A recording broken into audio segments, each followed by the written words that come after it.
Hello, it's Martin here again. So today I'm going to replace the windscreen wiper motor and all the gubbins with it, so fit it all in.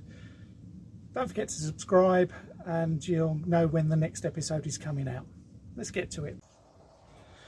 Today I'm going to refit these wheel boxes. I've got the new wheel boxes for the windscreen wipers, and the other one of these I had to cut off because it was completely seized. But this one I was able to push the shaft down so that I can then take it off of the cable, and you can see that the cable starts here, and basically all it does is goes backwards and forwards in the tube and turns this wheel, which in turn turns the windscreen wipers. So I've got two new ones of these that I need to undo the nuts here, put them so that they grip the tube, and then there's another one that goes on the end here at this end, and there's another little bit of tube that goes on the end there, and then they're in the right place to go through the holes in the bulkhead, and then I will need to fix this end back onto the motor.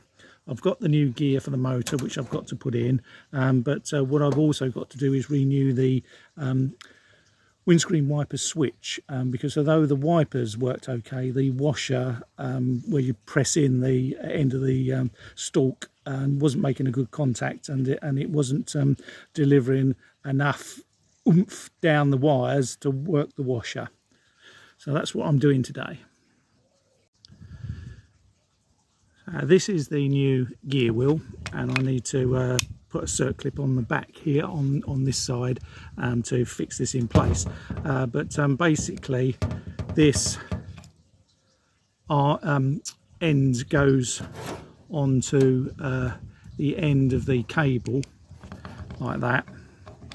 Again, all fixed in place. Then as this goes round, it makes in effect the arm go up and down, which moves the cable up and down, which moves the gear wheels on the wheel boxes round and round, backwards and forwards, to operate the windscreen wipers. I've got the gear wheel fitted in there now, and it's just some float washers and then a circlip that goes on there.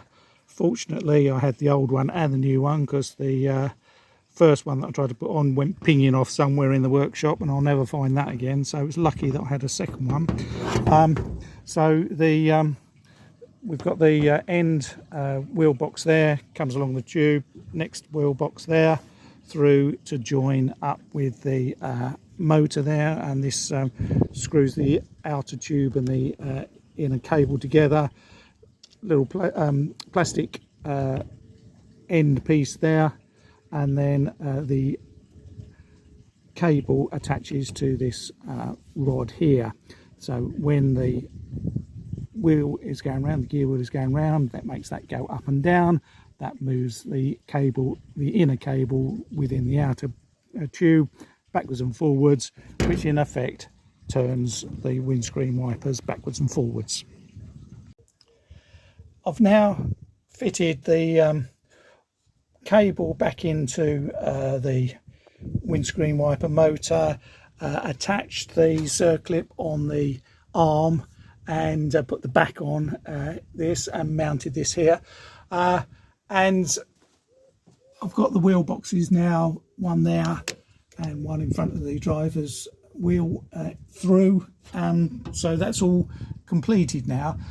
Following the universal law of if things can go in two ways, you always pick the wrong way, I wasn't sure which way these were supposed to go, whether the tube went on the top or on the bottom. So initially I had it the other way around, and then I changed it, and then I found that in actual fact it needed to be the right way around in the first place. So but also what I found is that I couldn't get this tube through and feed it through with the wheel boxes on and get them through the bulkhead.